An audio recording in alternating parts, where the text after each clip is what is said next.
What happens when a mother-in-law obsessed with status tries to destroy the poor woman marrying her son? She hurls insults. She plots. She condescends. She plans to humiliate the bride, a quiet librarian in front of everyone. But she's made a fatal mistake. She thinks the bride is marrying for money, not realizing that Elara Vance isn't just marrying into wealth. She's about to inherit an empire that could buy and sell this entire family 1,000 times over. The only question is, when will the mask finally drop? Elara Hayes loved the smell of old books. It was the smell of history, of quiet, of a life lived without pretense. As a senior research librarian at the New York Public Library's Tour, main branch, her world was one of dusty manuscripts and the hushed whispers of academics. Her life was small, contained, and happy. Her favorite worn cardigan, a soft grey cashmere, had a small, skillfully mended hole at the elbow. Her tiny fourth-floor walk-up apartment was filled with more books than furniture. And then there was Liam. Liam Davenport was different. He was a junior analyst at a mid-level investment firm, Davenport and Associates. He was kind.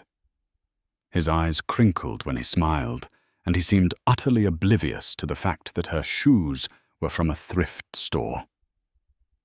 He loved her for her mind, her quiet strength, and the way she'd meticulously planned their cheap, perfect dates, like a picnic in Central Park with sandwiches she'd made herself. The first time she met his mother, Margaret, the illusion of their simple shared world shattered. Margaret Davenport held court in a sprawling, over-decorated Tudor revival in Scarsdale that screamed new money trying to look old. Every surface was polished to a blinding sheen, and the air was thick with the scent of an aggressive floral potpourri. "So," Margaret had said, her eyes sharp as surgical steel, performing a rapid, humiliating appraisal of Elara.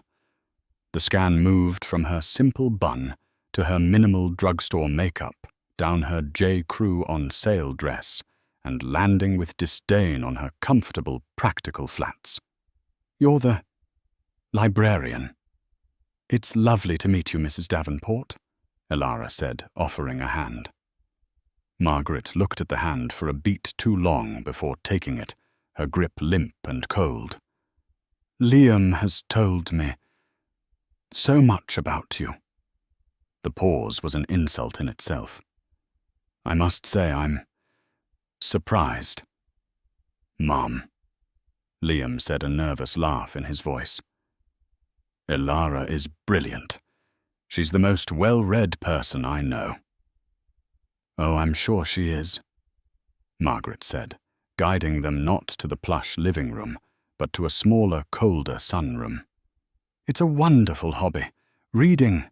So quaint." She turned to Elara. "Tell me, dear, where is your family from?" This was the question Elara dreaded. I don't really have any family," she said, her voice quiet but steady. "I was raised by my grandfather. He passed away recently." "Oh." Margaret's eyes lit up, not with sympathy, but with the cold, bright light of calculation. "Orphan. No connections. No money." "My condolences. How difficult for you. To be all alone. It's a good thing you found Liam. He has such a big heart. He's always taking in strays." Liam choked on his water. "Mom, that's not what I mean." "Oh, hush, Liam. It's a compliment." Margaret smiled a thin, red lipsticked slash. "It shows your character. You're charitable. Elara, you must be so proud of him. And so grateful." Elara just smiled a small, tight smile that didn't reach her eyes. She felt Liam's hand find hers under the table. He squeezed. "I'm here," the squeeze said. "I'm sorry." But Elara knew with a sinking, cold certainty that this was only the beginning. Margaret Davenport had appraised her, found her wanting, and declared a war. Elara had never asked to fight. What Margaret didn't know, what no one knew, was that the simple librarian sitting in her sunroom wearing a $40 dress wasn't Elara Hayes. Her full name was Elara Vance, and her recently deceased grandfather, the reclusive industrialist Theodore Vance, hadn't just left her a little something. He had left her everything, the entire 10-figure global empire. Vance Global Holdings. And the lawyer who handled the estate, Mr. Harrison, of the prestigious ironclad firm, Sullivan and Cromwell, was just waiting for her call to finalize the transfer. A call she was delaying because for one brief, beautiful moment, she had wanted to be loved for being simply Elara. Liam proposed 6 months later on the Bow Bridge in Central Park. It was snowing lightly, the city noise was muffled, and he didn't have a big speech. He just looked at her, his eyes full of earnest, uncomplicated love, and said, "I don't want to live my life without your brain next to my brain, or your heart next to mine. Will you marry me, Elara?"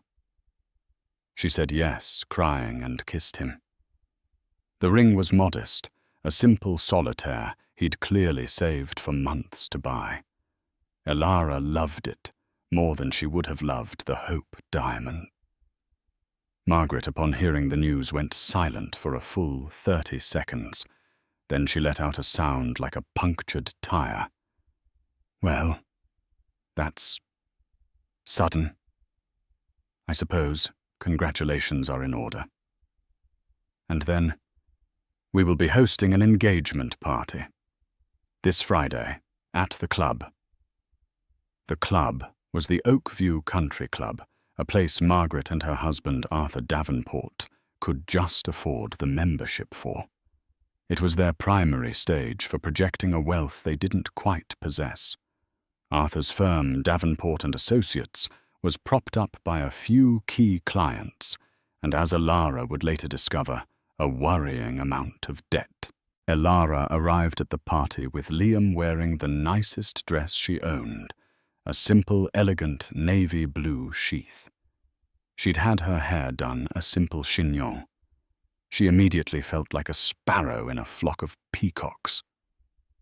The women, Margaret's friends, were a terrifying brigade of taut skin, aggressive jewelry, and judgmental stares.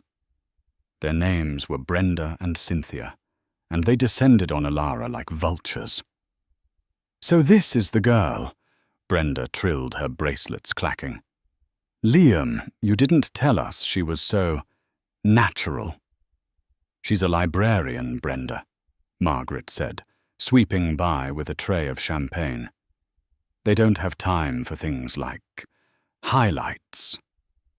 But the true pièce de résistance of Margaret's cruelty was standing by the fireplace. "Oh, look," Margaret cried with the false surprise of a bad actress. "Serafina." "You made it." Serafina was, Elara noted with a dull ache, the physical opposite of her. Tall, blonde, sculpted and draped in a red dress that probably cost more than Elara's rent for the year. She was, as Margaret had mentioned, no fewer than 5 times from the Sinclair family, whose name was plastered on the side of a hospital wing. "Liam, darling," Serafina purred, ignoring Elara completely as she air-kissed Liam. "I was so surprised to hear your news. It all happened so fast. Why, the last time we talked, you swore you were a confirmed bachelor." "Hi, Serafina," Liam said, his back stiffening as he pulled Elara closer. "I'm glad you could make it. This is my fiancée, Elara Hayes." Serafina's eyes, a cold, pale blue, finally landed on Elara. She gave her the same head-to-toe scan Margaret had. "Ah, Yes, the librarian. How charming. Liam, you always did have a soft spot for a project. The night went downhill from there. Margaret orchestrated the entire evening to highlight Alara's otherness. She asked Alara about her non-existent family, her tiny apartment, her little job. With every question, she painted Alara as a desperate, penniless waif who had cleverly trapped her son. The climax of the evening came with the toast. Margaret stood, glass raised, a shark's smile on her face. "To my son Liam," she began, her voice dripping with false emotion. "He has always been such a generous boy, generous with his time, his money, and his heart." She paused, her gaze landing on Alara. "And now he's being so generous in welcoming Alara into our family. We all know that a good marriage is built on strong foundations, and while Alara, well, laughter, while she may not be bringing traditional assets to this union, we are happy to provide her with a foundation she has never known. We are just thrilled that Liam is rescuing her from a life of, well, you know, to Liam and his new bride." The silence that followed was suffocating. A few of Margaret's friends tittered. Liam looked horrified. "Mum, Alara just stood there, her face pale, her hands shaking. She had been publicly, expertly, and viciously branded. She was the charity case, the poor, lucky librarian who had landed the rich son. She turned, and without a word walked out of the room, leaving Liam calling her name, the sound of Margaret's triumphant fake laugh echoing in her ears. Alara didn't go home. She walked. She walked for blocks in the cold Scarsdale night, the thin soles of her shoes clicking on the pavement. The humiliation burned hot in her chest, a physical, sickening weight. It wasn't the words themselves. It was the truth that Margaret had so skillfully twisted. Alara was poor. She did live in a tiny apartment. She was, by all appearances, a stray. She finally sat on a cold park bench. She took out her phone. She didn't call Liam. She called the only other number she had favorited. "Mr. Harrison, I'm sorry to call so late." "Ms. Vance." The voice on the other end was immediate, warm, and sharp as a tack. Mr. Harrison, a senior partner at Sullivan and Cromwell, never seemed to sleep. "It is never too late. Are you all right? You sound distressed." I just..." A sob escaped her, and she muffled it. "My grandfather. Did he know people were like this?" There was a long pause. "Ms. Vance, Alara, your grandfather, Theodore, was one of the shrewdest men I ever knew. He built an empire in a world of sharks. He knew exactly what people were like, and he knew exactly who you were. That is why he protected you, and that is why he left it all to you." Alara thought of her grandfather, a gruff, brilliant, reclusive man. After her parents' early death, he'd raised her, but not in the lap of luxury. He'd raised her in a modest house in Queens, under the pseudonym Theo Hayes, insisting she work for her allowance, get a public library card, and take the bus. He taught her the value of $1, but more importantly, the value of not needing one. He'd only revealed the truth to her when she graduated from Columbia, a scholarship she had earned not knowing his foundation had quietly backed it. He'd shown her the Vance side of his life, the discreet but massive power, the global holdings in logistics, emerging tech, and high-stakes real estate. "Why, Grandpa?" she had asked, stunned. "Why hide this?" "Because Alara," he'd said, his hand on her shoulder. "Money is a poison. It rots the soul. People will either hate you for it or love you for it, and both are a curse. I wanted you to grow up real, to find someone who loves you, the librarian, not you, the heiress. And when you find that person, you'll know. And then you'll be ready for this. He had died 2 months ago, and the entire weight of Vance Global Holdings was now sitting in probate, waiting for her, Elara Hayes Vance, to sign the final papers and assume her role as chairwoman. "Mr. Harrison," Elara said, her voice small. "Margaret, Liam's mother. She called me a stray, a charity case. She thinks I'm marrying him for his money." Harrison let out a dry, humorless chuckle. The irony is so thick it's suffocating. The Davenports. Yes, I'm aware of them.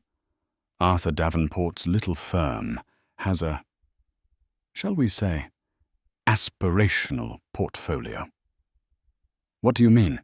"I mean, Ms. Vance, that our acquisition analysis division, as a matter of due diligence for your inheritance, has looked into all of your fiancé's known associates. Davenport and Associates is leveraged to the hilt. Their largest line of credit is held by Archard Private Bank."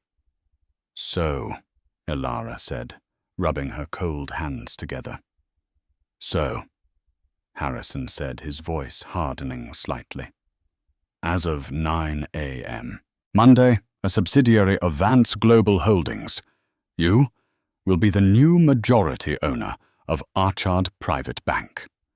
Miss Vance, you are not marrying into the money. You are, in fact, your future father-in-law's banker." Elara's breath hitched. She humiliated me. "Then," Mr. Harrison said, his voice flat and professional, "it is time for you to stop being a librarian. It is time for you to become the chairwoman. Your grandfather's final instructions were very clear. He called it the Clarity Protocol. He said you would know when it was time to activate it. Is it time, Miss Vance?" Elara looked up at the dark, empty branches of the trees. She thought of Liam's kind eyes, and she thought of Margaret's triumphant, cruel laugh. "Not yet," Elara whispered. Liam, he's coming after me. He's defending me. He didn't know. He defended you. He tried. He's a good man, Mr. Harrison.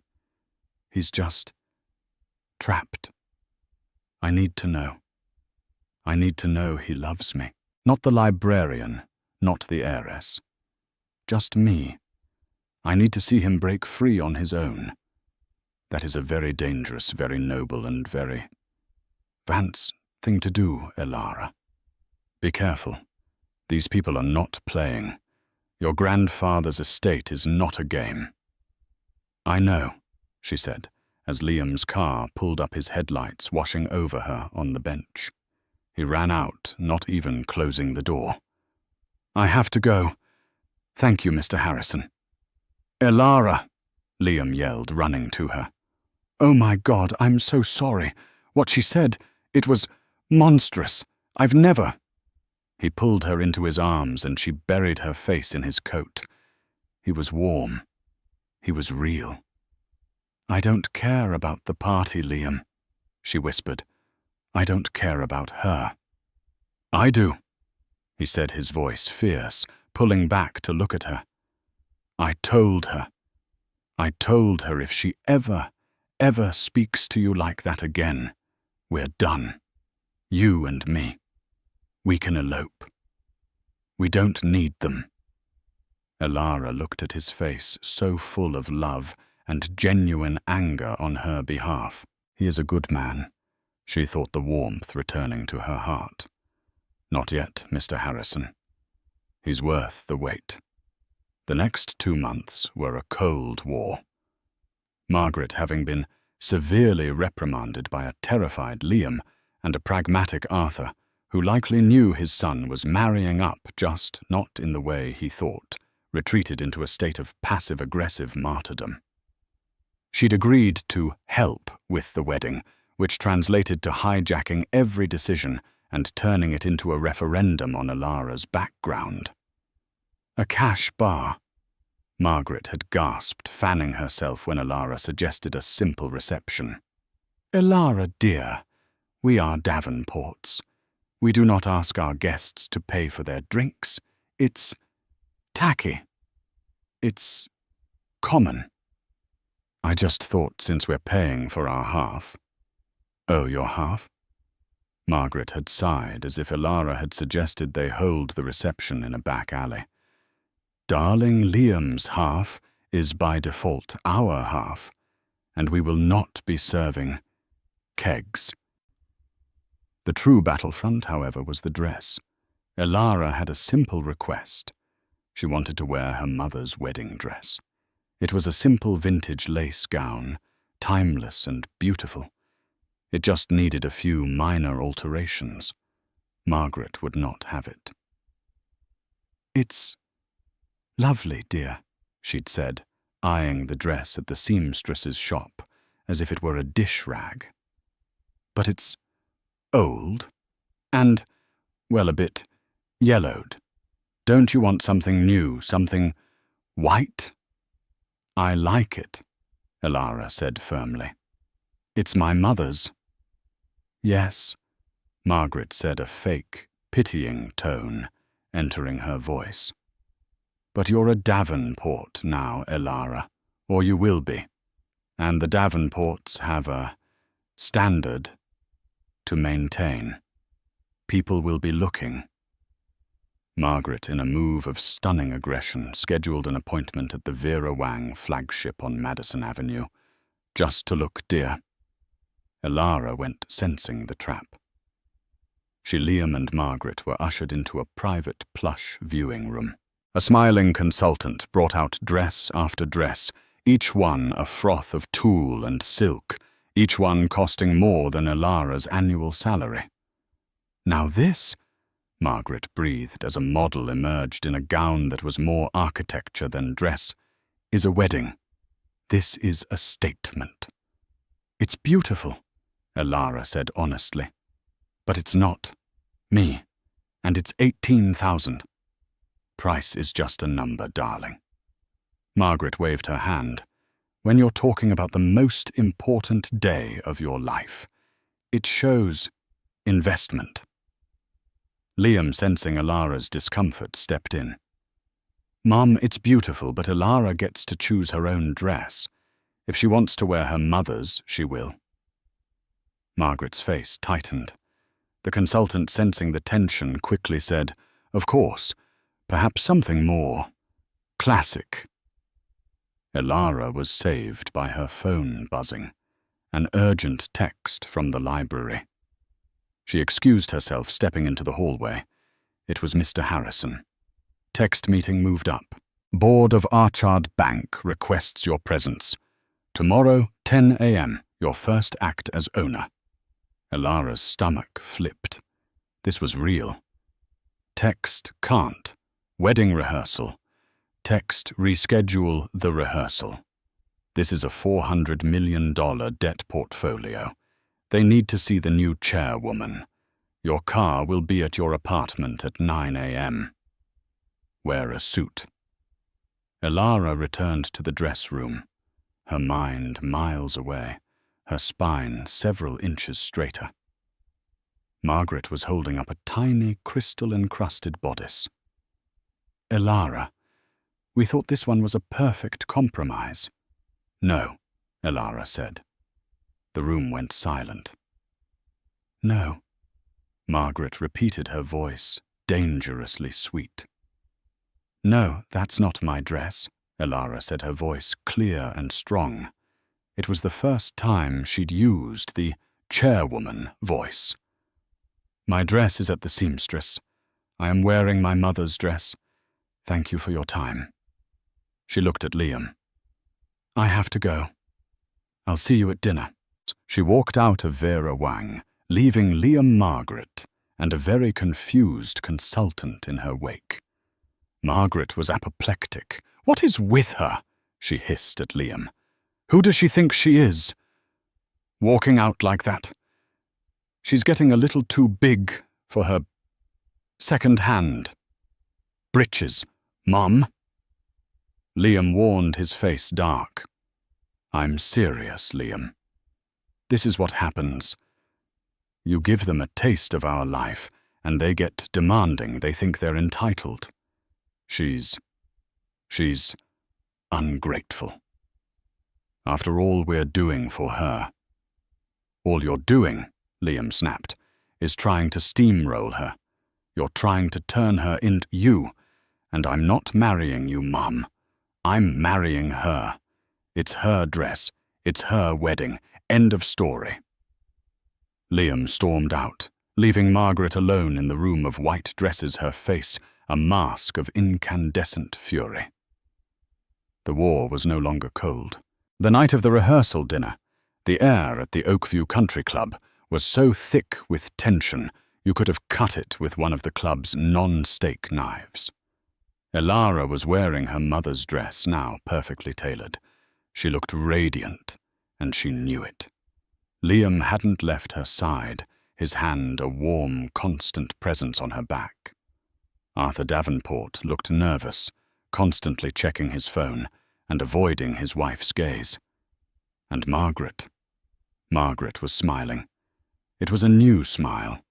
It wasn't her fake social smile. It was a tight, triumphant, venomous smile. She was gliding around the room, greeting guests, her voice high and brittle. She looked like a predator that had just cornered its prey.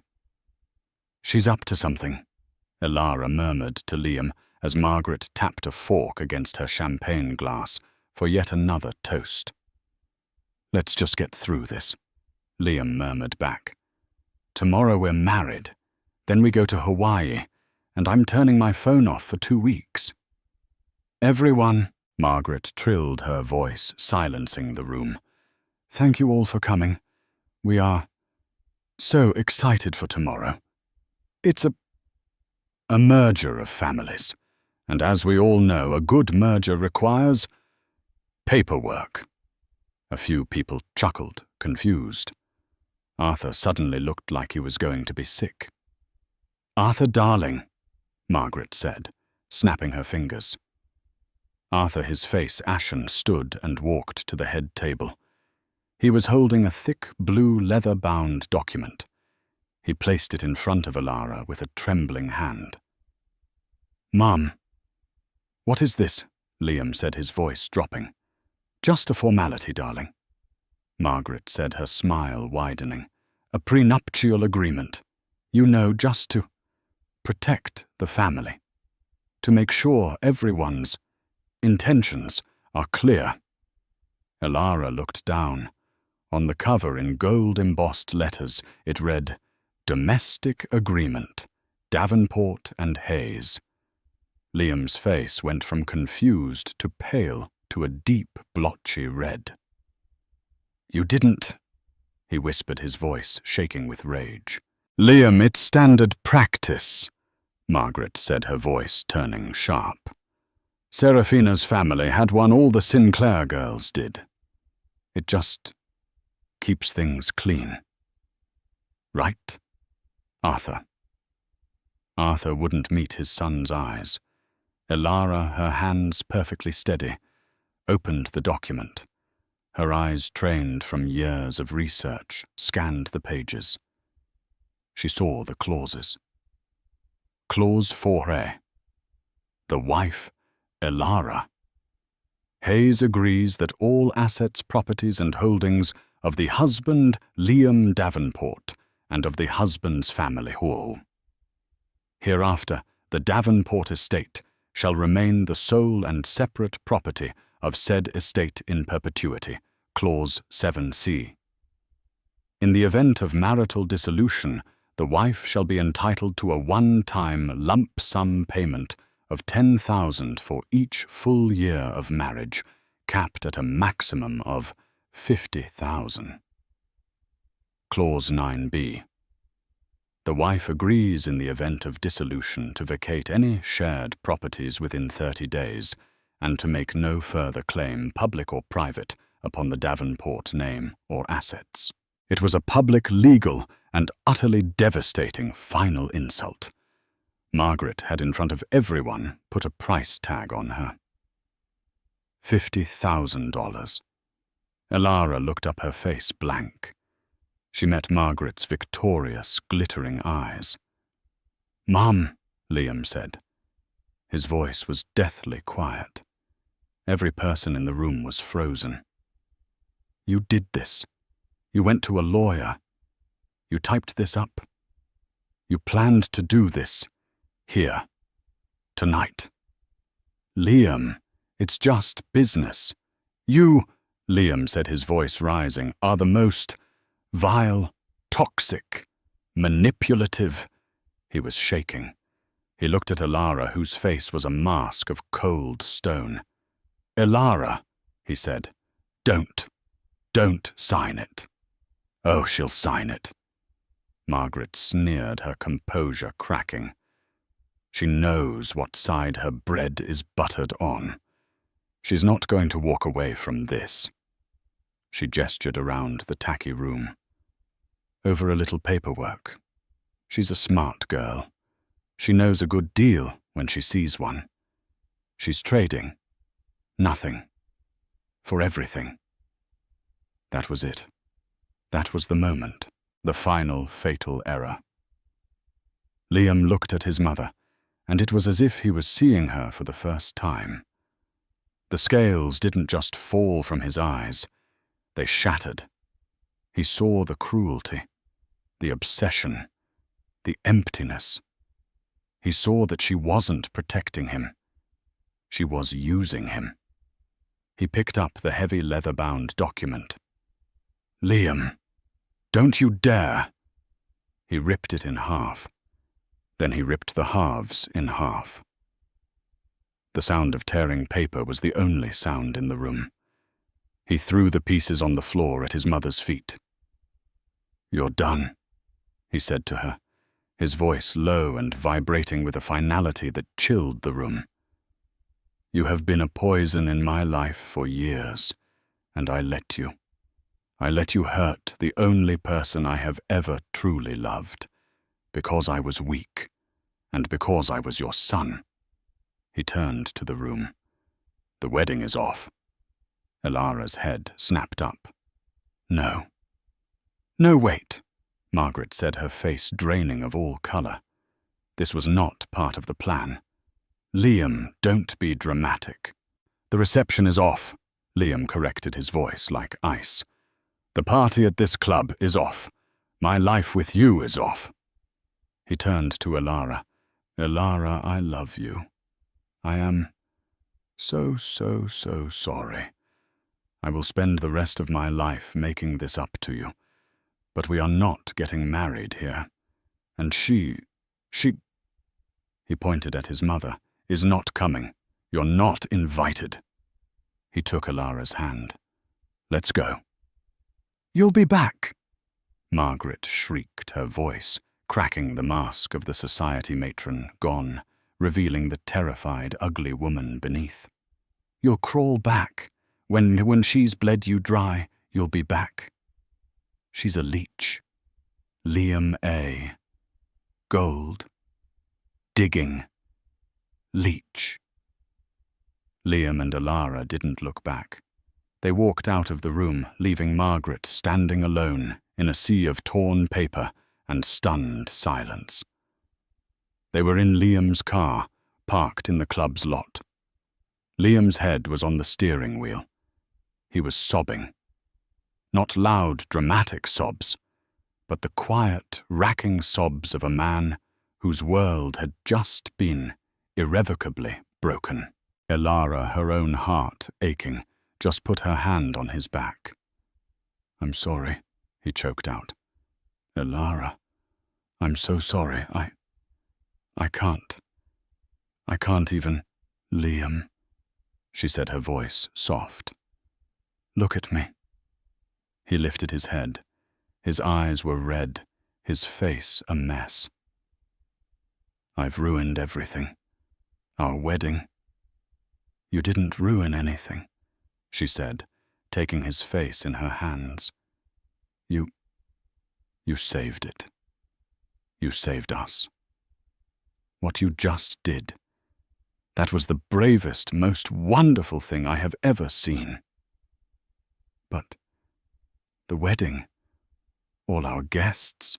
"It's just a party, Liam," Elara said. "We can get married at City Hall. We can elope. I don't care. I have you, and you just proved you have me." He looked at her, the love in his eyes, so raw and real, it made her chest ache.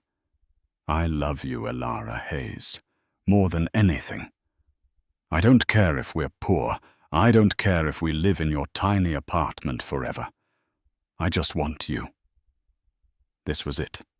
The moment. The test her grandfather had set. The moment she knew that he loved her, the librarian. He had stood up to the dragon.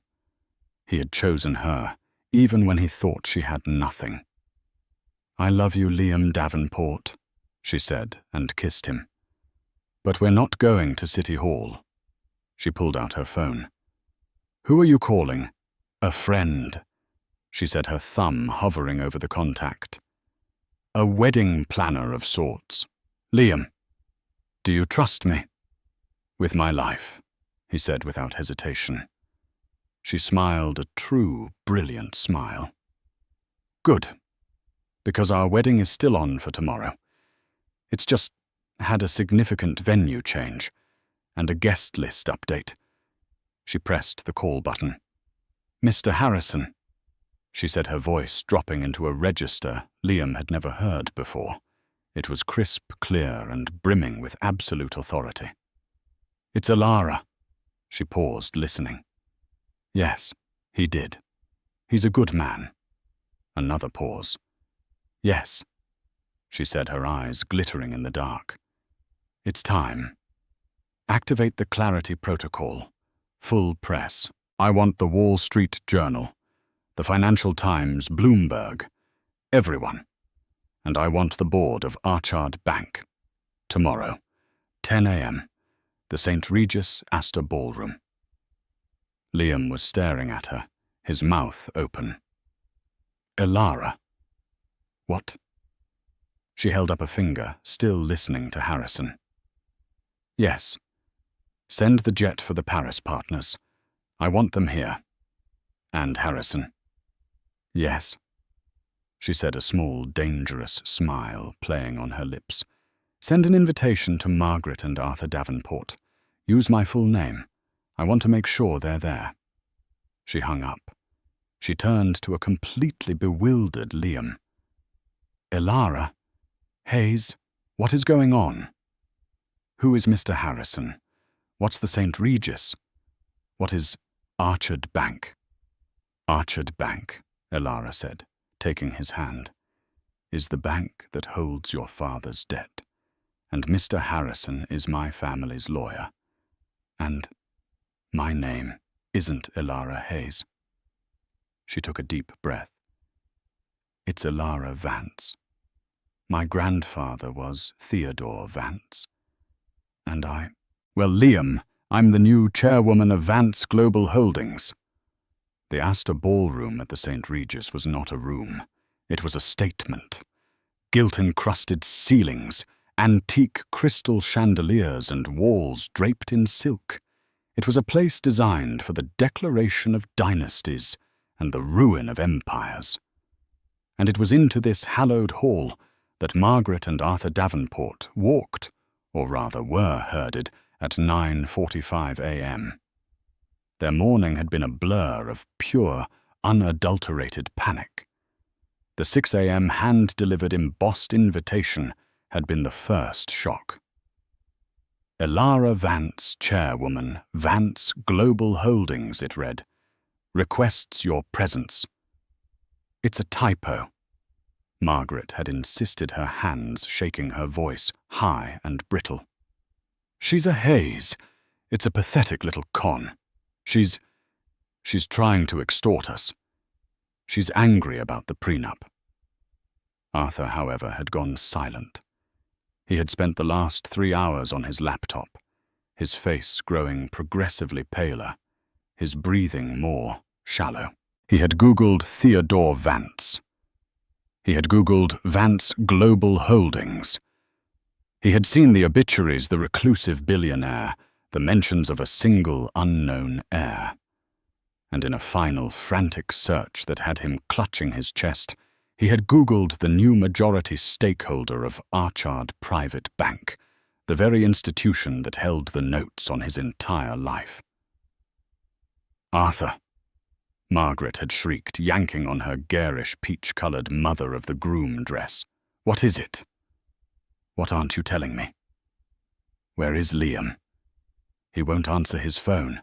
We have to go, Margaret." Arthur had whispered, his eyes wide and vacant. We just have to go." Now standing in the back of the ballroom, they were fossils on display. They were cordoned off, not with the red velvet ropes of a VIP section, but with the cold professional barrier of 2 stone-faced security guards. This was not the Oakview Country Club. The women here didn't clack with jewelry. They glowed with the subdued, terrifying aura of old money. The men in dark, identical Brioni and Zegna suits weren't gossiping. They were monitoring.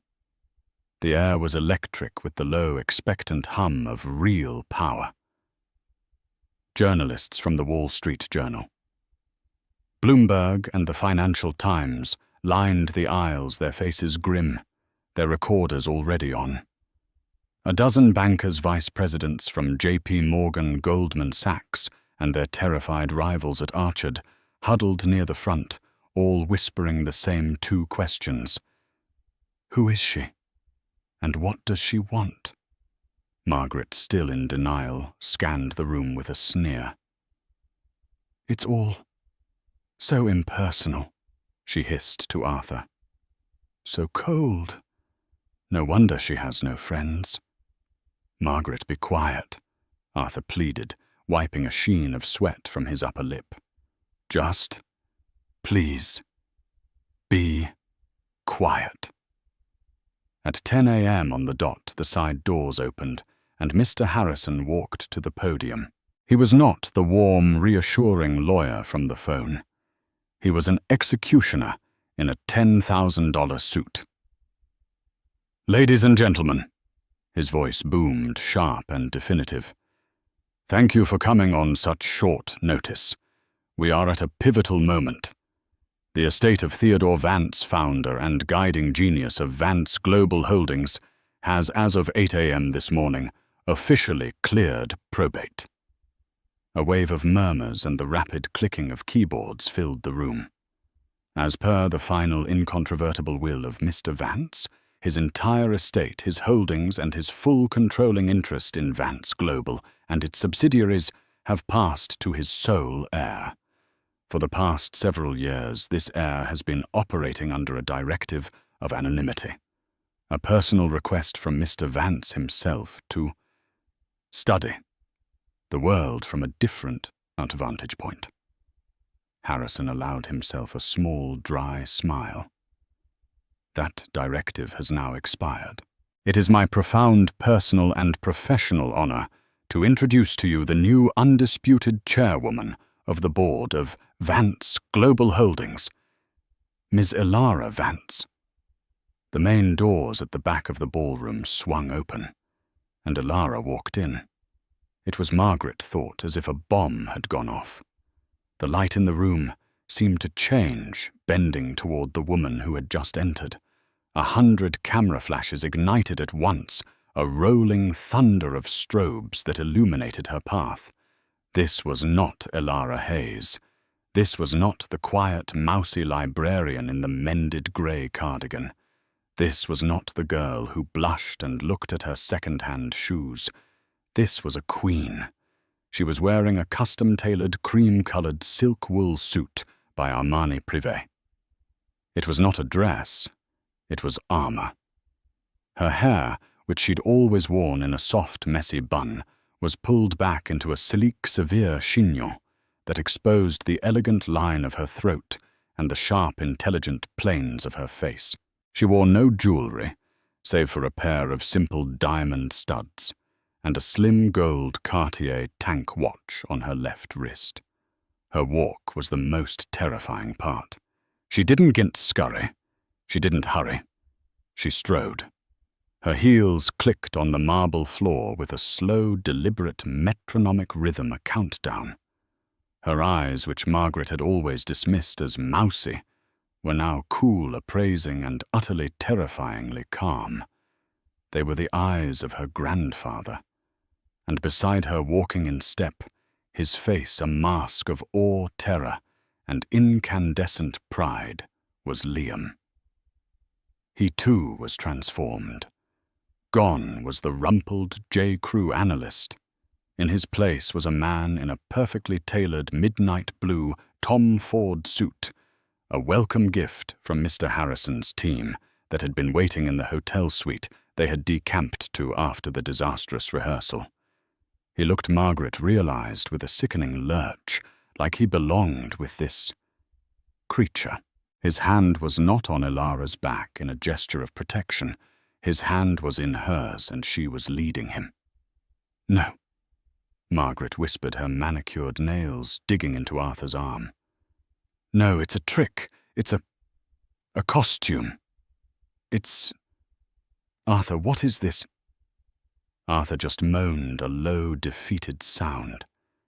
Elara and Liam ascended the stage, not even flinching at the wall of sound from the press. "Ms. Vance! Ms. Vance! What is your first move as chairwoman? What is the new direction for Vance Global?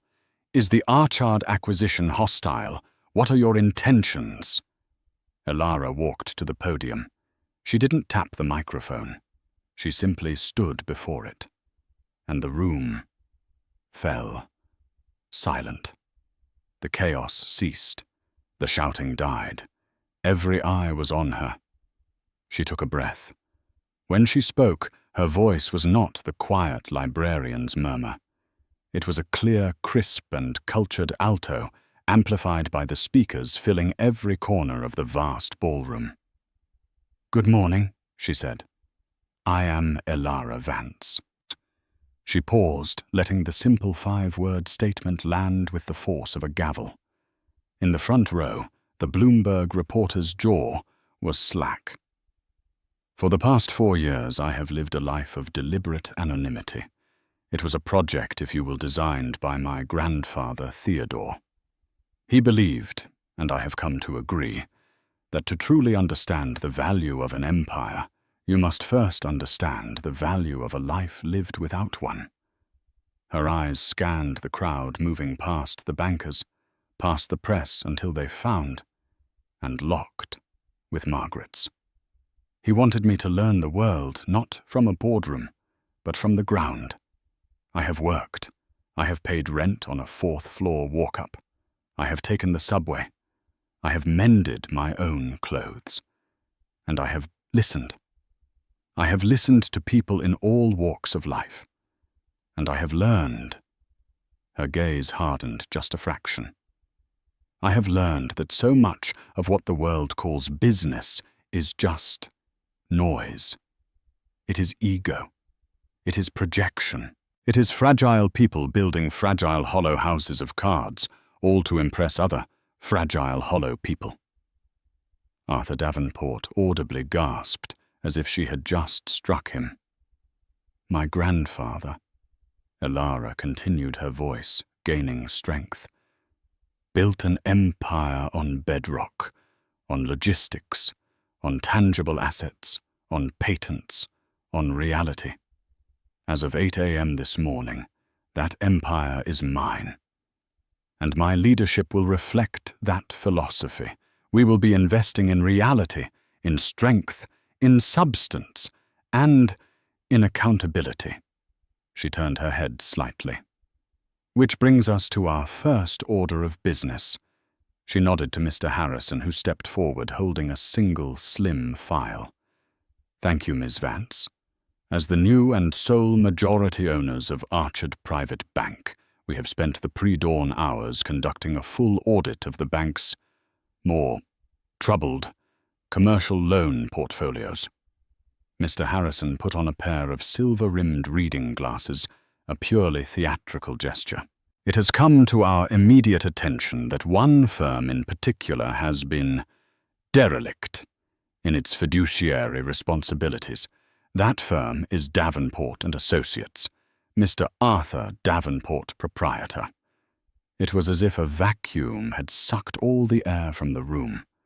Margaret's face, a rictus of confusion, snapped toward her husband. "Arthur, what is this lie?" Harrison, ignoring her, continued in his dry courtroom monotone. "We have here a primary line of credit leveraged at 110% of stated, and we now find overstated assets. We have two separate breached loan covenants, one on October the 1st, one on November 3rd, which Mr. Davenport neglected to report." He looked up, his eyes cold. "And we have a default on a $4.2 million interest payment due 5 p.m. yesterday. The firm is by every legal and financial definition insolvent. It is a house of cards."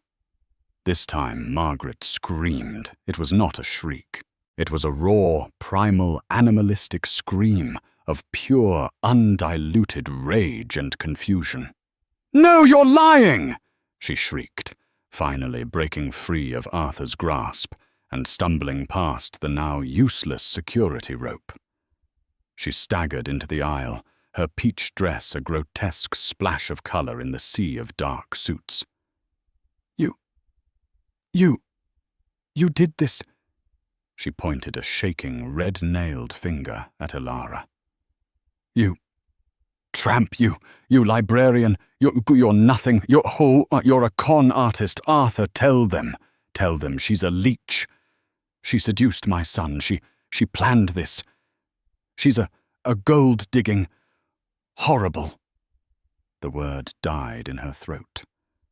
2 large security guards had moved in, each taking one of her arms. "Ma'am, you need to—" Elara held up a single calm hand. The guards froze. They, like everyone else in the room, were now hers to command. Elara picked up the wireless microphone from the podium. She stepped away from the lectern, walking slowly, deliberately, to the very edge of the stage, until she was standing directly above the woman who had for 6 long months made her life a living hell. Margaret stared up her chest, heaving her face a blotchy, tear-streaked ruin. Her eyes wild with a hatred that was now indistinguishable from terror. "Me." Elara's voice was quiet, almost conversational, but the microphone made it an intimate, terrifying thunder. "Did I do this, Margaret?" She took a step closer. "Did I sign your husband's name on loans he knew he could never repay? Did I spend a decade living a lie, funding your country club memberships and your Vera Wang fantasies on borrowed money? Borrowed time, just to impress people you despise?" Elara's voice dropped. "You have been appraising me for 6 months. You've been worried about my background, my assets, my intentions.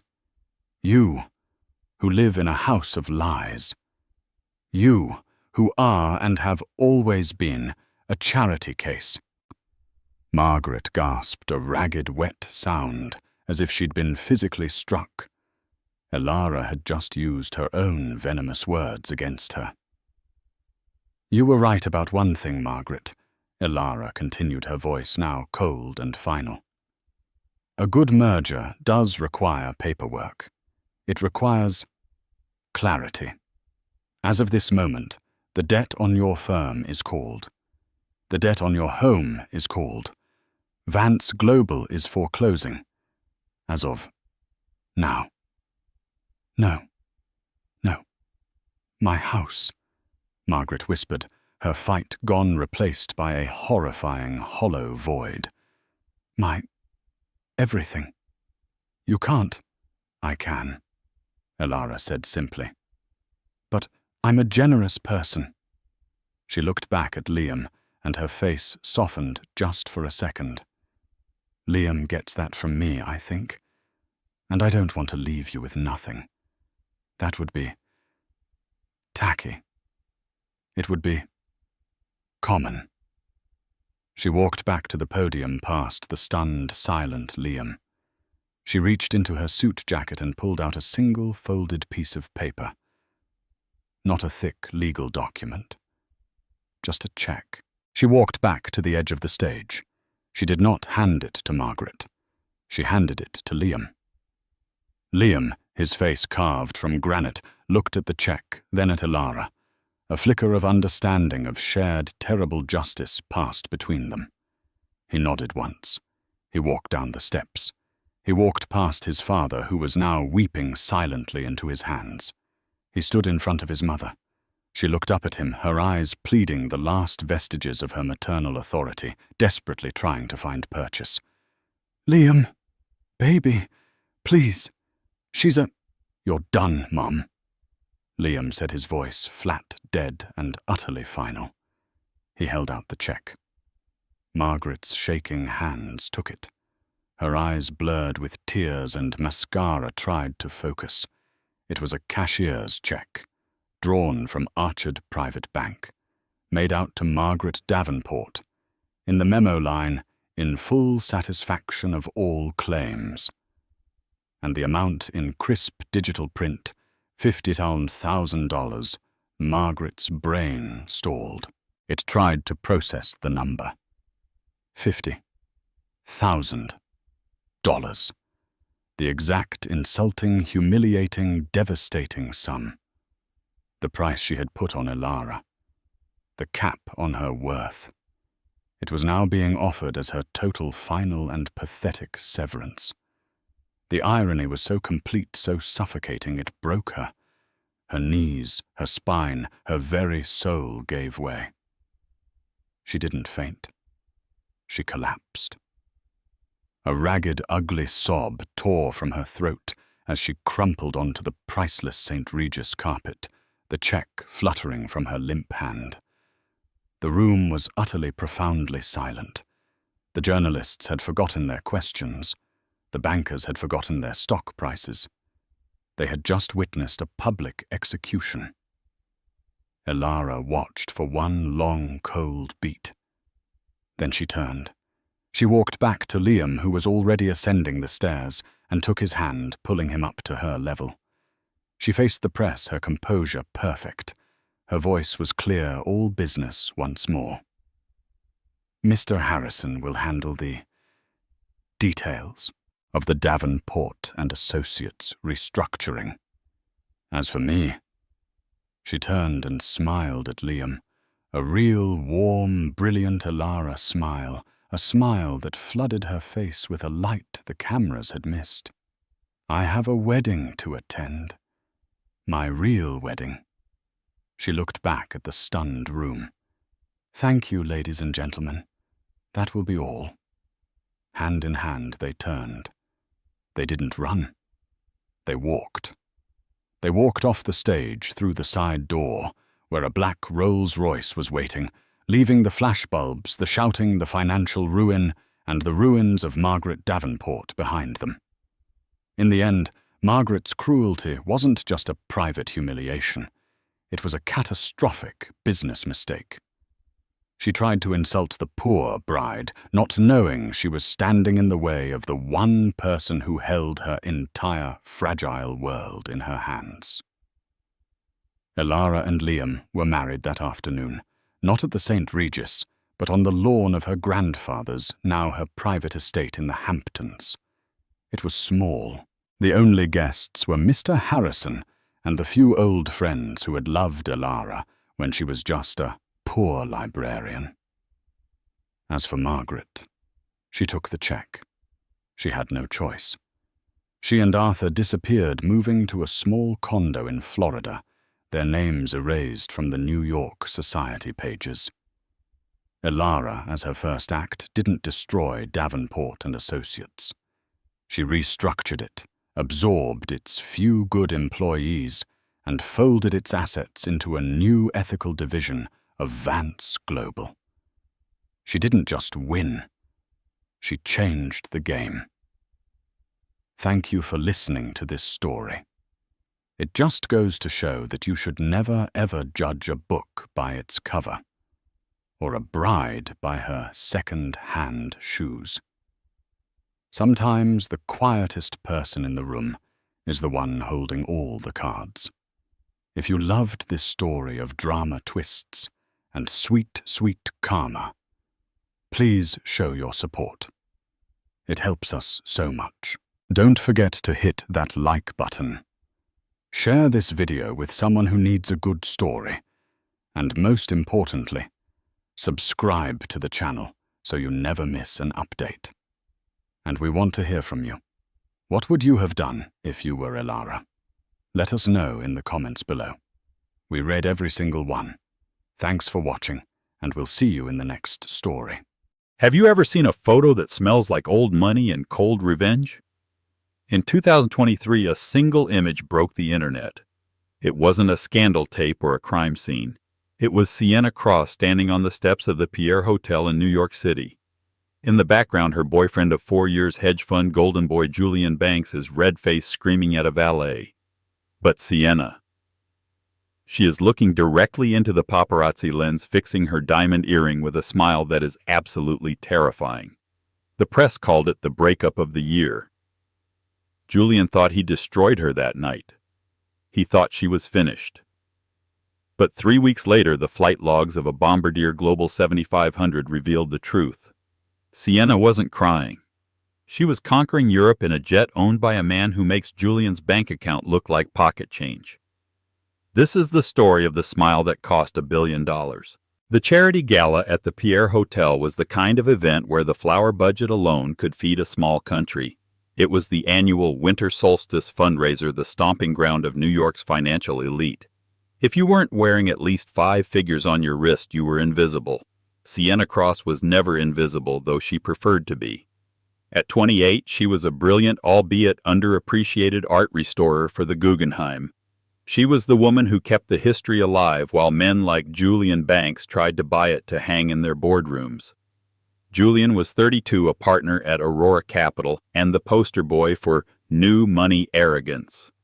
He was handsome in a sharp, predatory way, the kind of man who checked his reflection in shop windows and treated waiters like furniture. For 4 years, Sienna had been his anchor. She smoothed his edges, wrote his speeches, and picked out the gifts he sent to his mother. She was the class he couldn't buy. But that night, the air between them was toxic. Julian had been drinking scotch since 4 p.m. The market had taken a dip, Aurora Capital was over-leveraged on a risky tech acquisition, and Julian was looking for a punching bag. "You're hovering, Sienna," Julian snapped, adjusting his tuxedo tie aggressively. "Go mingle. Stop clinging to me like a desperate intern." Sienna stiffened her hand, dropping from his arm. She was wearing a vintage emerald silk gown, understated and elegant, standing in stark contrast to the sea of sequined influencers Julian had been eyeing all night. "I'm not hovering, Julian. I'm trying to tell you that James Sterling is walking over here, the chairman of the board." Julian's eyes widened. He plastered on a fake smile, pivoting to greet the older man, completely turning his back on Sienna. She watched him charm the chairman, realizing with a sudden icy clarity that she was nothing more than a prop to him. A statuette to hold when the lighting was right. The breaking point came an hour later. They were leaving. The valet line was chaotic. It was freezing, a bitter February wind whipping down Fifth Avenue. Julian was agitated. He had seen a competitor, Ethan Hunt, leaving with a younger, louder model, and his ego was bruised. "Where is the damn car?" Julian shouted, causing a few heads to turn. "Julian, lower your voice," Sienna whispered, clutching her clutch. "People are watching." "Let them watch." He spun on her, his eyes glassy and cruel. "Maybe if you looked a little more like the women in there and less like a librarian, I wouldn't be in such a rush to leave." The silence that followed was louder than the traffic. A group of photographers, sensing blood in the water, raised their cameras. "Excuse me," Sienna asked, her voice dangerously calm. "You heard me." Julian sneered, leaning in close, his breath smelling of expensive scotch and cheap malice. "I'm bored, Sienna. I've been bored for 2 years. You're dead weight. I need someone who shines. You just fade." He laughed, a cruel, dismissive sound. "Take an Uber home. I'm going to meet the boys at Zero Bond." He turned away, screaming at the valet again. This was the moment where a normal person cries, the moment where the victim screams back or begs. But Sienna Cross didn't cry. She took a deep breath of the freezing New York air. She looked at Julian's back, the man she had supported through his anxiety attacks, his failed mergers, his insecurities, and she felt a weight lift. It wasn't sadness. It was liberation. The flashbulbs popped. Pop, pop, pop. Sienna turned to the loudest photographer, a guy named Rick, who had been stalking the celebrity circuit for decades. She reached up, adjusted her diamond earring, and smiled. It wasn't a happy smile. It wasn't a sad smile. It was the smile of someone who knows a secret that could burn the city down. It was a smile of absolute, terrifying release. "Get the shot, Rick," she said softly. She walked past Julian, past the valet, and stepped into a waiting yellow cab without looking back once. The next morning, the photo was everywhere. Page 6 TMZ, the Daily Mail, the Ice Queen of Fifth Avenue. The headlines screamed. The internet, usually cruel to women, took a different stance. TikTok detectives analyzed the video footage. They saw Julian's red face, his aggressive pointing. They saw Sienna's composure. She became an instant icon of dignity. Hashtag Team Sienna trended for 3 days. Julian Banks, however, did not handle the fallout well. He woke up in his Tribeca penthouse with a hangover that felt like a drill to the temple and 47 missed calls from his PR manager. He laughed it off. "Any press is good press," he told his friends at brunch that Sunday.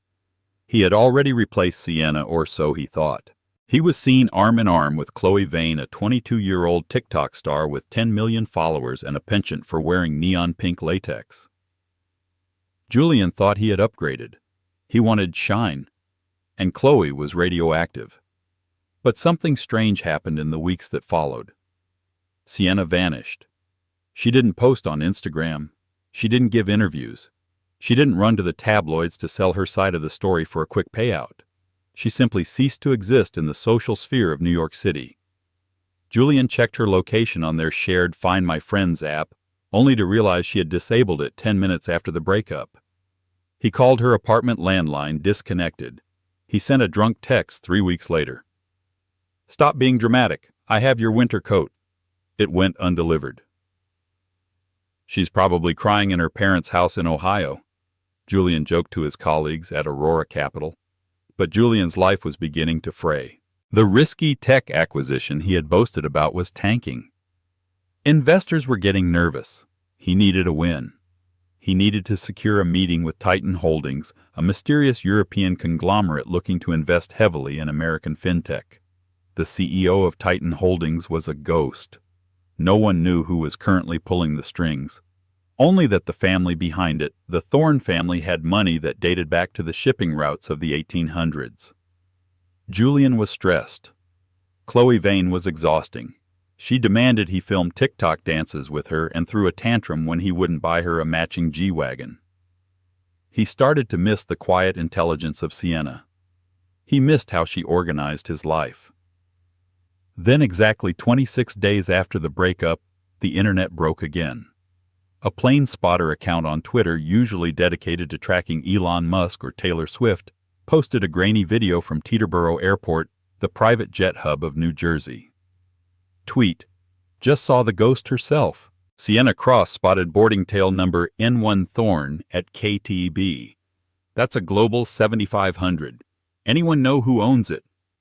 The internet sleuths went to work. Within an hour, the owner was identified: the Thorne estate. The jet didn't belong to a celebrity, it belonged to Alistair Thorne. Julian saw the tweet while sitting in a board meeting. He felt the blood drain from his face. Alistair Thorne wasn't just a billionaire. He was the billionaire. He was 42, notoriously reclusive and widely considered the most eligible and difficult bachelor in Europe. He owned islands. He owned airlines. He didn't date influencers. He didn't date anyone. "That's impossible," Julian muttered, disrupting the presentation. "She's an art restorer. She flies coach." But the photos kept coming. This wasn't just a blurry tarmac shot. The next day, a paparazzi agency in France released a set of high-definition photos that made Julian's stomach turn. Location: the French Riviera. The photos showed the deck of a superyacht, the Obsidian. It was a 300-foot black beast of a vessel, anchored off the coast of Cap d'Antibes, and there, lounging on a white daybed, wearing a wide-brimmed hat and reading a thick book, was Sienna. She looked radiant, healthier, but it was the man sitting across from her that caused the shockwaves. He had salt and pepper hair, broad shoulders, and was wearing a linen shirt with the sleeves rolled up. He was leaning forward, listening intently to whatever Sienna was saying. He wasn't looking at his phone. He wasn't looking at the scenery. He was looking at her. It was Alistair Thorne, and he was laughing.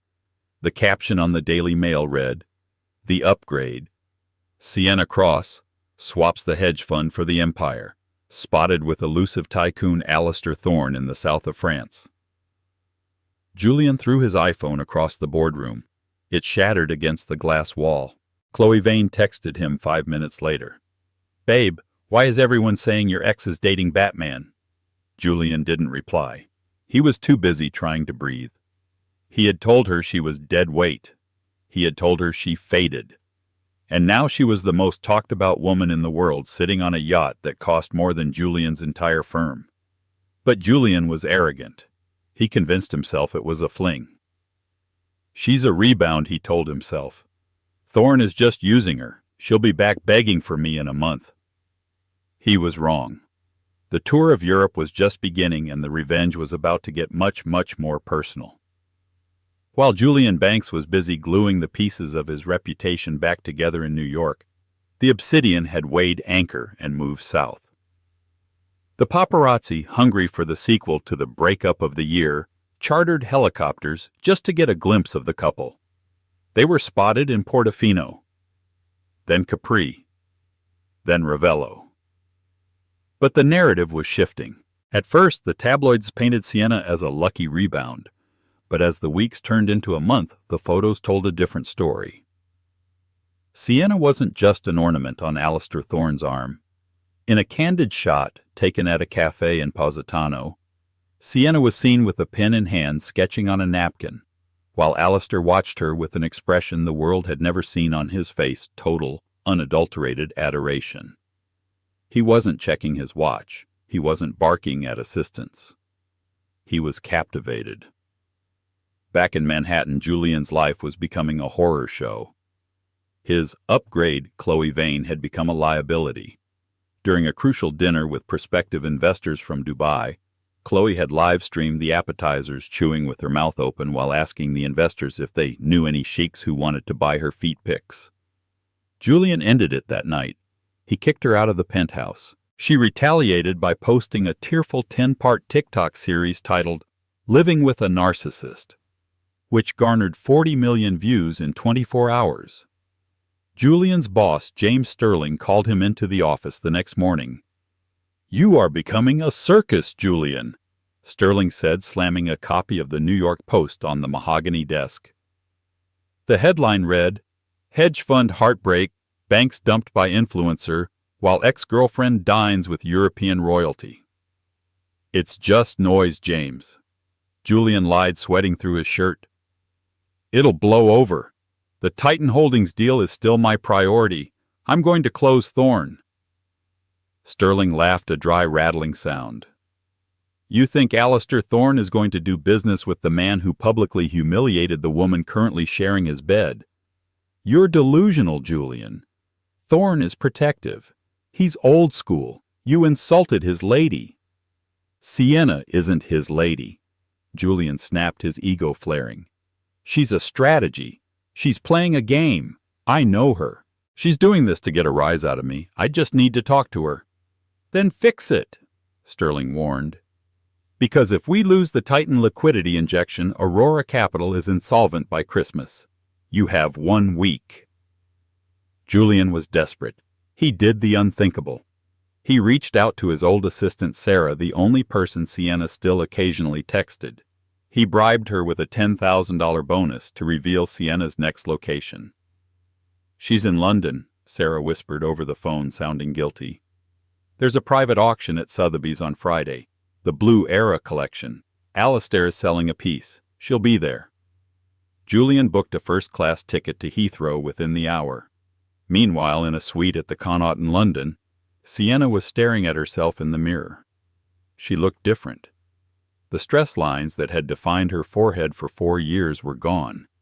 Her skin glowed.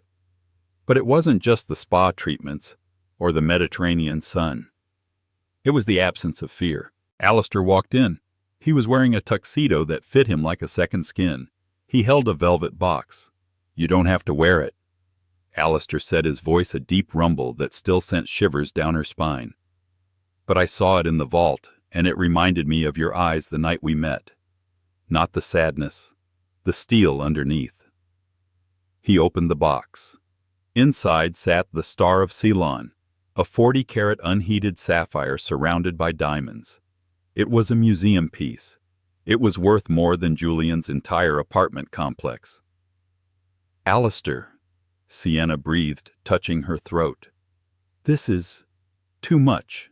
People will talk." "Let them talk," Alistair said, fastening the heavy stones around her neck. His fingers lingered on her skin. "For years you were told to be invisible. You were told to be quiet.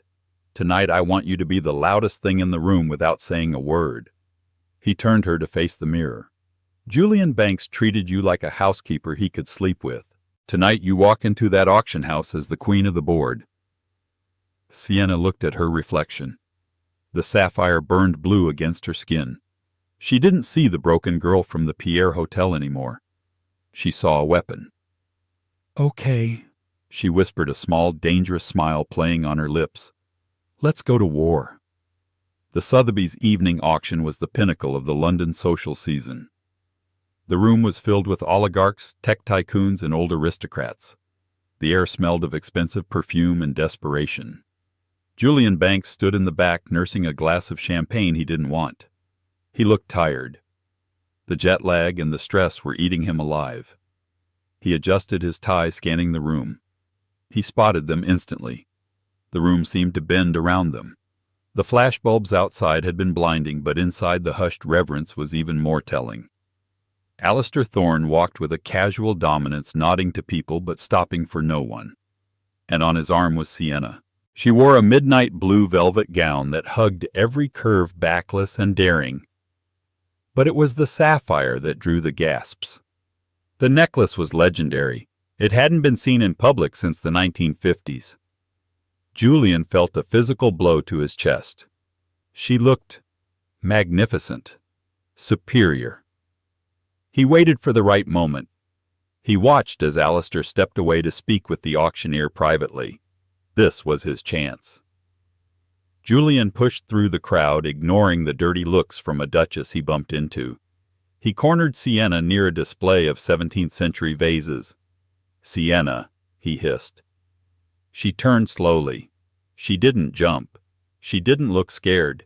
She looked at him with the mild curiosity one might have for a bug on a windshield. "Hello, Julian," she said. Her voice was cool, crisp. "You look tired. The bags under your eyes are new." "Cut the act." Julian stepped closer, lowering his voice. "You've had your fun. The jet, the yacht, the jewelry. Bravo. You made your point. You won the breakup." Sienna took a sip of her sparkling water. "I wasn't aware we were keeping score." "Stop it," Julian pleaded, his arrogance cracking to reveal the panic underneath. "I'm here to offer you a truce. Come back to New York. I'm willing to negotiate. We can get couples therapy. I can get you a better position at the Guggenheim. I can pull strings." Sienna laughed. It was a genuine, amused laugh. "The Guggenheim, Julian, I resigned 3 weeks ago." "What, why?" "Because A deep voice came from behind Julian, causing him to freeze. "She's too busy curating the Thorne family collection." Julian spun around. Alastair Thorne towered over him. Up close, the billionaire was intimidating in a way that had nothing to do with money and everything to do with presence. His eyes were like cold iron. "Mr. Thorne," Julian stammered, his salesman switch flipping on automatically. "A pleasure. I'm Julian Banks, Aurora Capital. I've been trying to reach your office regarding the Titan Holdings investment strategy." Alastair didn't even blink. He looked at Julian, then looked at Sienna. "Is this the man?" "This is him," Sienna said softly. Alastair turned his gaze back to Julian. "Mr. Banks, I am aware of your firm. My analysts have looked into Aurora Capital." Julian's heart soared. "Excellent. Then you know our returns are—" "Your returns are inflated by high-risk leverage that is about to collapse." Alastair interrupted, his voice loud enough that the nearby billionaires stopped talking to listen. "And your character is even more bankrupt than your balance sheet." The silence in the room was deafening. "I don't understand," Julian said, his face flushing crimson. "Let me make it clear." Alastair stepped forward, shielding Sienna with his body, though she didn't need it. "Sienna is not just my partner. She is my advisor. When you insulted her intelligence for 4 years, you insulted a mind sharper than your own. When I asked her if Aurora Capital was a wise investment, do you know what she said?" Julian looked at Sienna. She was looking at him with that same enigmatic smile from the paparazzi photo. "She told me the truth," Alastair said. "She told me that you lack discipline, that you lack vision, and that a man who cannot recognize the value of the woman standing beside him certainly cannot recognize the value of a billion-dollar portfolio." Julian felt the room spinning. "Sienna, you didn't." "I didn't lie, Julian," Sienna said, her voice steady. "I just finally gave an honest appraisal. You always asked for my opinion on your work. I finally gave it." Alastair placed a hand on the small of Sienna's back. "Titan Holdings will not be investing in Aurora. In fact, we just acquired the debt of your largest creditor this morning. Which means, Mr. Banks, I technically own your firm's future, and I plan to liquidate it." Julian gasped. It wasn't just a rejection, it was an execution. "Enjoy the auction," Alastair said dismissively. "Come, darling, the Banksy is coming up." They turned and walked away, the sapphire on Sienna's neck catching the light blinding Julian as he stood alone in the middle of the crowded room, utterly destroyed. But Julian Banks was a cockroach. He survived nuclear blasts. As the shock wore off, a new feeling replaced the fear. Rage. Pure, unfiltered rage. He pulled out his phone and dialed a number he had sworn never to call. It was a private investigator named Vargas, a man who specialized in dirty laundry. "Vargas," Julian whispered, watching Sienna and Alastair laugh from across the room. "I want everything on Alastair Thorne. I don't care about the business. I want the dirt. I want the ex-wives, the illegitimate children, the tax evasion. Dig it up. I'm going to burn them both to the ground." Julian didn't know it yet, but he wasn't starting a war he could win. He was simply digging his grave deeper, because Alastair Thorne didn't have secrets. He had traps, and Julian had just walked right into the biggest one. 3 days after the humiliation at Sotheby's, Julian Banks was no longer just a man with a bruised ego. He was a man with a vendetta. He sat in a dimly lit booth at the Rusted Anchor, a dive bar in Hell's Kitchen, far removed from his usual haunts. Across from him sat Vargas, a private investigator who looked like he had been slept in. Vargas slid a manila envelope across the sticky table. "You aren't going to believe this, Mr. Banks. I thought Thorne was clean, but everyone has a skeleton. His is just buried deeper." Julian tore open the envelope. Inside were grainy photographs dated 10 years prior. They showed Alastair Thorne arguing violently with a young, beautiful woman on a dock in Sicily. The next photo showed the woman crying. The final photo was a police report. "Her name was Elena Russo," Vargas grunted, taking a swig of beer. "Italian national, aspiring model. She was Thorne's fiancée back in 2013. One night they have a massive fight on the Obsidian.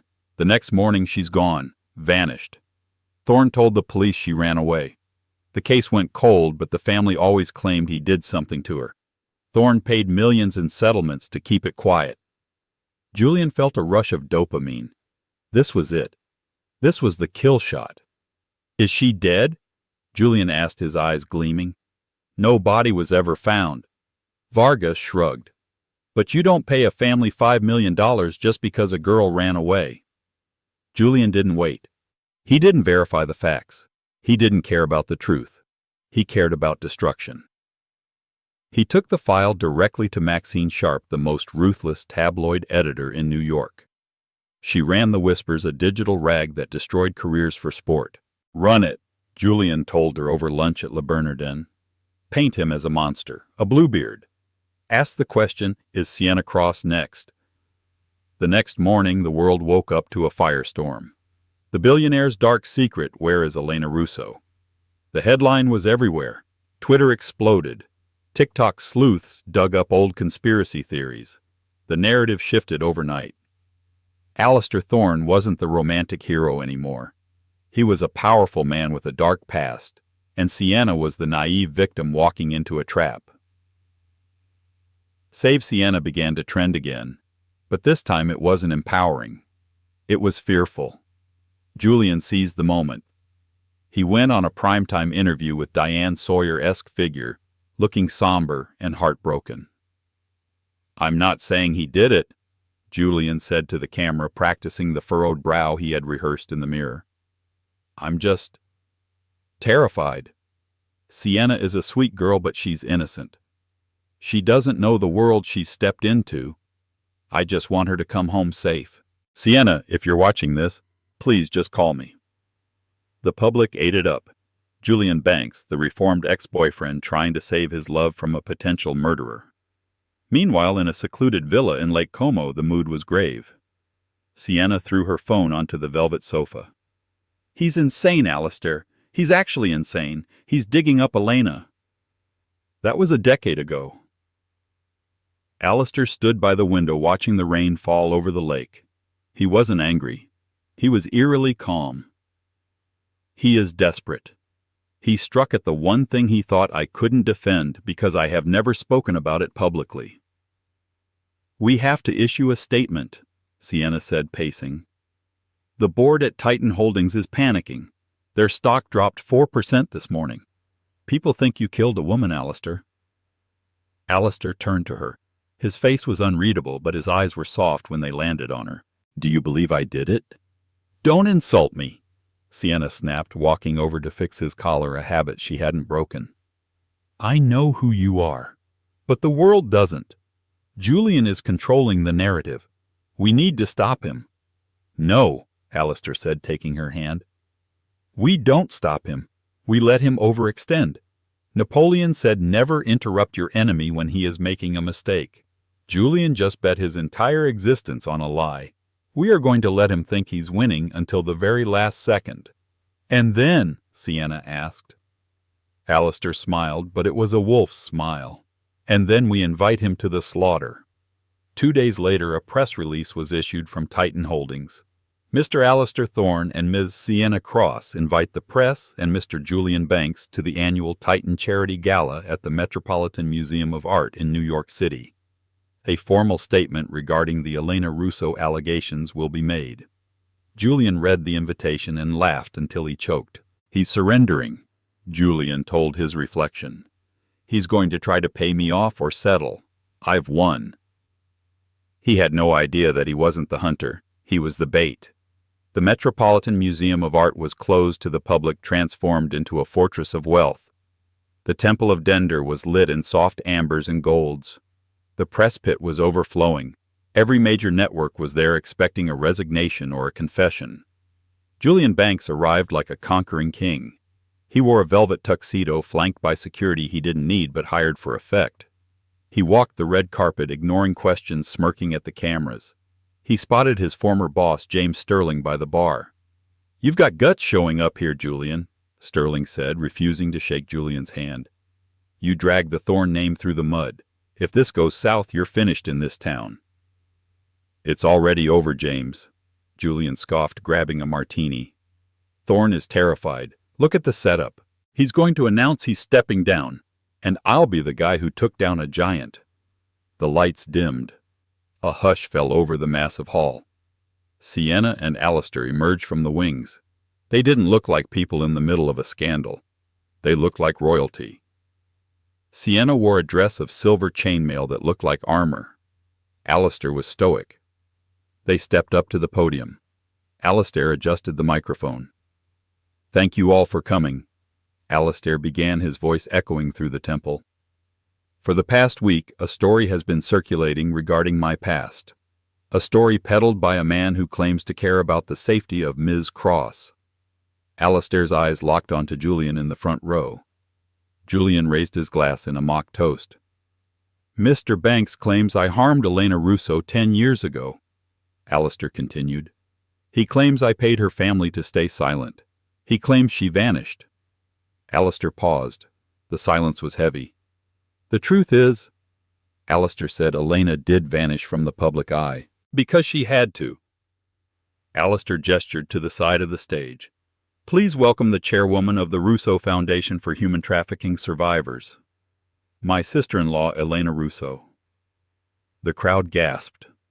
A collective intake of breath sucked the air out of the room. From the shadows, a woman walked out. She was older than the photos, walking with a cane, but it was undeniably her. She looked strong, defiant. Julian dropped his glass. It shattered on the stone floor, the sound ringing out like a gunshot.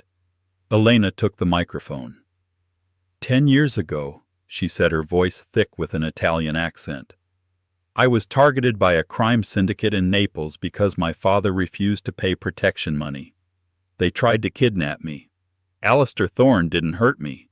He used his private security to extract me from Italy. He hid me. He moved my family. The argument on the dock was me refusing to leave my home and him saving my life." She looked directly at Julian.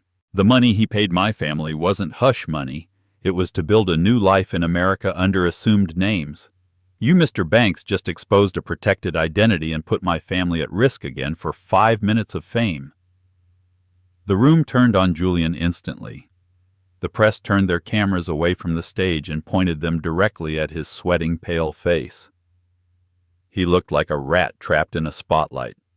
But Alistair wasn't done. "Thank you, Elena," Alistair said, stepping back to the mic. "But Mr. Banks's incompetence is not the only reason we are here tonight." Sienna stepped forward. She looked at Julian with pity. "Julian," she said, her voice amplified, "did you really think Alistair would buy your debt without doing due diligence?" Julian froze. The debt. He had forgotten about the debt. When Titan Holdings acquired the debt of Aurora Capital, Sienna explained, "We gained access to your internal ledgers. All of them. Even the ones you thought were encrypted on your private server." Behind them, a massive screen lit up. It wasn't a photo. It was a spreadsheet. "Project Icarus Illegal Shorting and Embezzlement. You've been using client funds to cover your personal losses on crypto gambling," Sienna said, reading the data. "You've been falsifying returns to investors for 18 months. You aren't just a bad boyfriend, Julian. You're a felon." Julian tried to run. He actually turned and shoved a waiter aside, sprinting toward the exit. But the doors to the Temple of Dender opened, and they weren't waiters standing there. They were federal agents. 4 men in FBI windbreakers stepped into the hall. "Julian Banks," one of them shouted. "Stop right there!"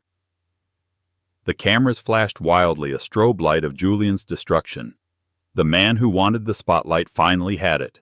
He was tackled to the ground in his velvet tuxedo, screaming that it was a setup, that he was framed.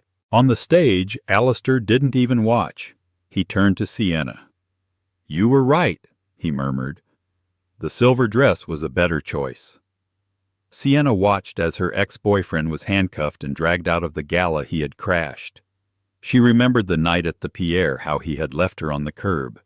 She reached up, touched the sapphire at her throat, and looked at the camera one last time. She didn't smile. She didn't need to. The look in her eyes said everything. Checkmate. The fall of Julian Banks was not the swift, merciful execution of a guillotine. It was a slow, suffocating public drowning. The trial of the United States versus Julian Banks began 6 months after the chaos at the Metropolitan Museum of Art. It was held in the Southern District of New York, the same federal court that had swallowed titans of industry before him. But unlike the titans, Julian faced the jury alone. The courtroom was a study in gray.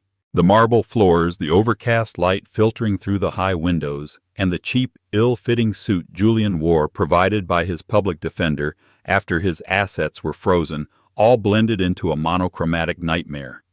He sat at the defense table, his once thick hair thinning from stress, his skin pasty from months of house arrest in a studio apartment in Queens that his parents had rented for him. The prosecutor, a sharp-tongued woman named Elena Vance, didn't need to rely on theatrics. She had the Project Icarus files. Day 3 of the trial was the most humiliating. Chloe Vane, Julian's brief influencer fling, took the stand. Dressed in a somber black dress that she had undoubtedly linked on her Amazon storefront, that morning she destroyed what little credibility Julian had left. He didn't just ask to borrow money, Chloe testified, wiping away a tear that might have been real. He tried to get me to sign over the rights to my LLC. He told me that love is a merger. Mom. He said that if I didn't help him cover the margin calls, I was just as useless as his ex. The jury, a mix of 12 ordinary New Yorkers who likely struggled to pay rent, looked at Julian with unmasked disgust. He wasn't a tragic figure. He was a parasite. But the nail in the coffin came from the forensic accountant. He projected a single email onto the courtroom screens. It was dated 2 days before the breakup at the Pierre. To VK Offshore Accounts. From J. Banks, subject liquidity. Move the client funds from the pension accounts. I need to cover the crypto losses before the quarterly audit. If Sterling finds out, I'll just blame the algorithm, or I'll pin it on Sienna's bad advice if I have to. A collective gasp rippled through the gallery. Julian didn't look up. He stared at his hands, realizing that his arrogance had left a digital footprint that no amount of charm could erase. He hadn't just embezzled. He had planned to frame Sienna long before he discarded her. The verdict took less than 4 hours. Guilty on all 14 counts. When the judge sentenced him to 12 years in a federal correctional facility, Julian didn't scream. He didn't cry. He simply slumped. The golden boy of Wall Street, who once screamed at valets for taking too long with his Porsche, was handcuffed by a bailiff who didn't even know his name. As he was led out of the side door, he looked back at the gallery one last time, desperate for a familiar face. A friend, a colleague, even an enemy. But the benches were empty.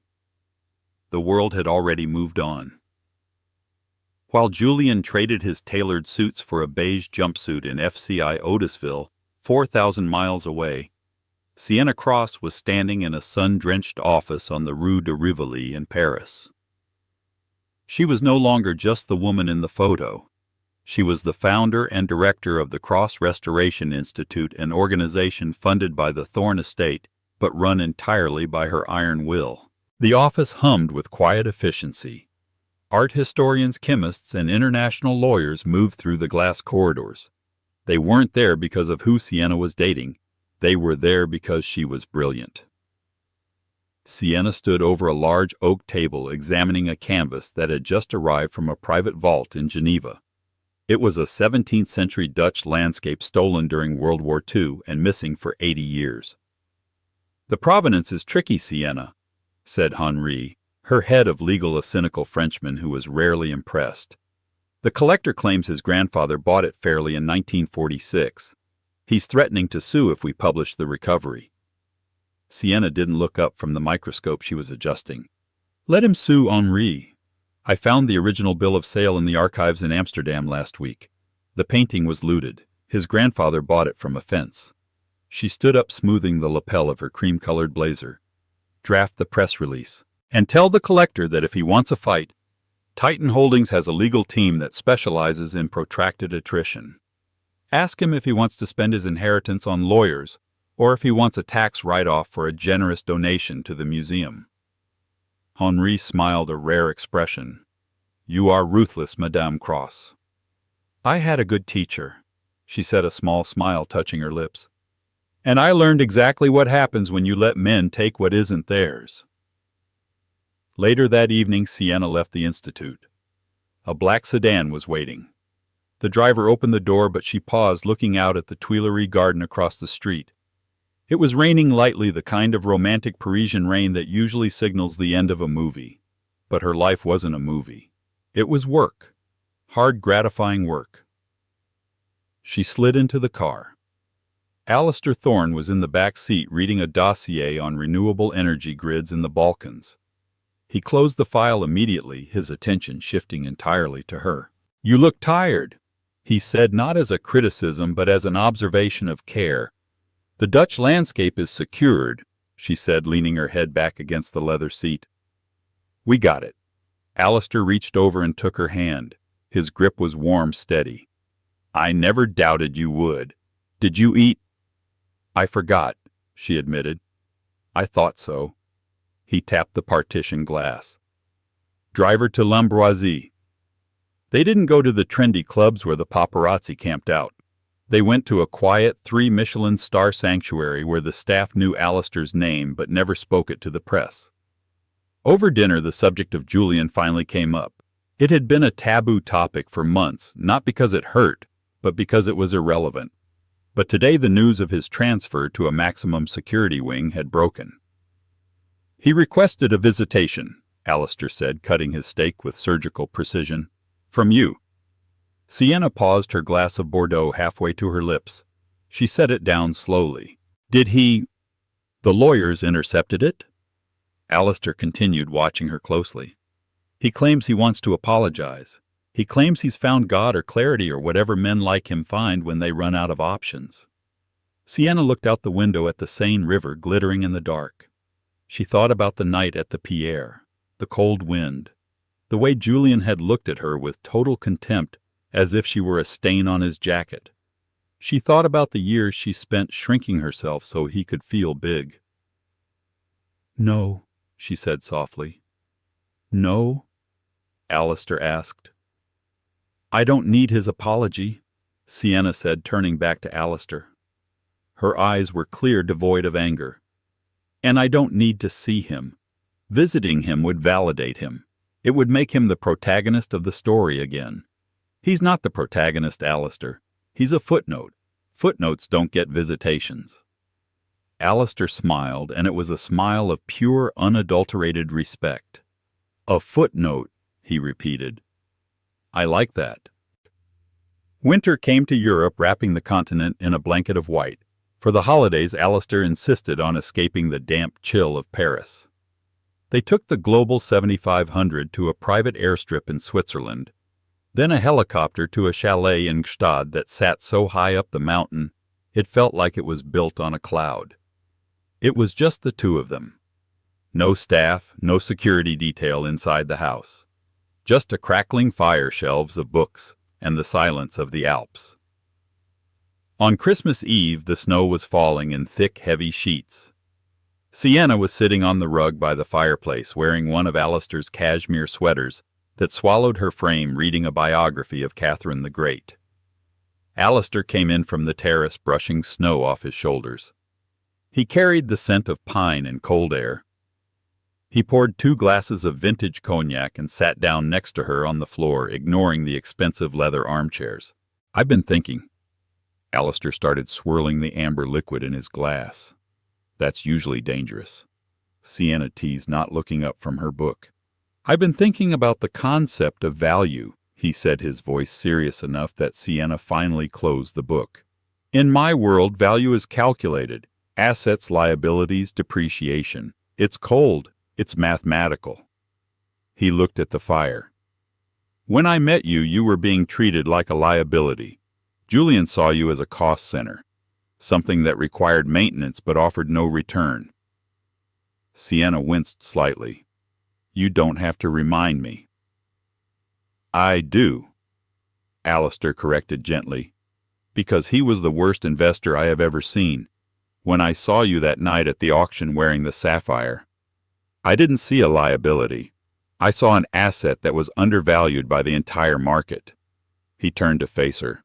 The firelight danced in his dark eyes. But over the last year, watching you build the Institute, watching you handle the press, watching you handle me, I realized I was wrong too. Sienna frowned confused. Wrong how?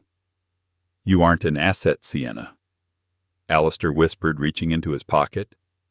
Assets can be bought. Assets can be sold. You are, priceless. You are the only thing in my portfolio that I am terrified to lose. He pulled out a small velvet box. It wasn't blue. It was black. He didn't get on one knee. It felt too performative for the intimacy of the moment. He simply opened the box between them on the rug. Inside sat a ring that defied the trends of the billionaire class. It wasn't a gaudy knuckle-sized rock meant to signal wealth to Instagram. It was an Asher-cut diamond, flawless and clear as ice, set in a band of brushed platinum, intertwined with a thin line of emeralds, the same green as the dress she wore the night she walked away from Julian. The emeralds remind me of the night you saved yourself, Alistair said, his voice thick with emotion. And the diamond is for the future we build on top of that. Sienna Cross, will you endure the quiet with me? Sienna looked at the ring, then at Alistair. She realized that for the first time in her life, she wasn't being asked to support someone else's dream. She was being asked to share a life. Tears hot and fast pricked her eyes. I thought you were going to say something about a merger? She laughed through a sob. I considered it. Alistair grinned, the tension breaking. But my lawyers advised against it. Yes, Sienna whispered, leaning forward to kiss him. Yes to the quiet. Yes to the noise. Yes to all of it. The last smile. 3 years later. The scandal had faded into the archives of the internet. Julian Banks was a cautionary tale told to junior analysts, but Sienna Cross was a fixture. It was a Tuesday in May when she stepped out of a town car in front of the Guggenheim in New York, her old workplace. She wasn't there as an employee this time. She was there as a benefactor. The Thorn Cross Wing was opening a dedicated space for restored works recovered from conflict zones.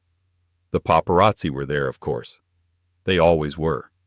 But the frenzy was different now. It was respectful.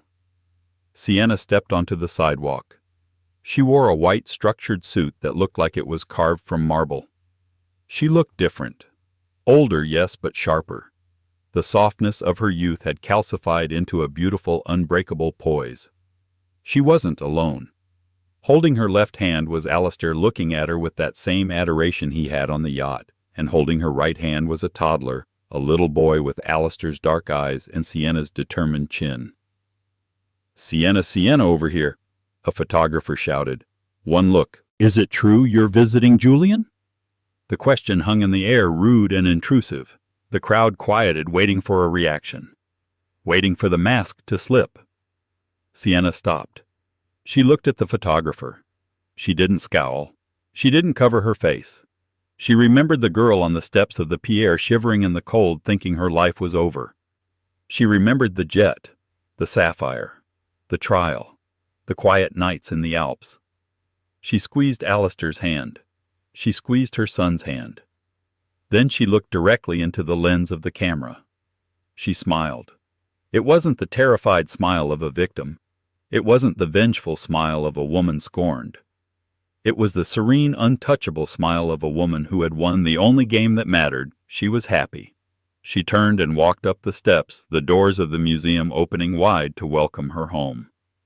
And that is the story of how Sienna Cross turned a public execution into a coronation. It's easy to look at the jet and the billions and think that was the victory. But the money was just the accessory. The real victory was her refusal to let a narcissist dictate her worth. Julian Banks sits in a cell today because he thought he was the main character of the universe. He forgot that you can't build a kingdom by stepping on the people who hold up the foundation. Sienna didn't just survive the breakup.